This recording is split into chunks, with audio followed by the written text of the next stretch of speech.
Hello everyone, welcome back to the WebToTech YouTube channel. Today, for this video of WebToTech, I will be showing you how to change password on GitHub. So to do that, open a Google browser and click open new tab. On the search bar, you need to type in GitHub, GITHUB.com and press enter. This will open the official web page where you need to get logged in first. Now once you have been logged in into the account, you need to go to profile over here on the top right. Click that. Once you click on drop down menu, you will have all these options pop up. From the option, you need to click setting. Click that. Now once you're at this profile, you will see all this menu over here on the left side of your screen. From the menu, you need to click on password and authentication. Click that. This will give you the option to change your password to a new one. Before that, you need to provide the old password. That is the current password of your account. Type in that password over here on the text box.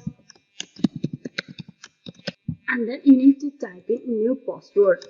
Now retype the same password as above and then click on update password.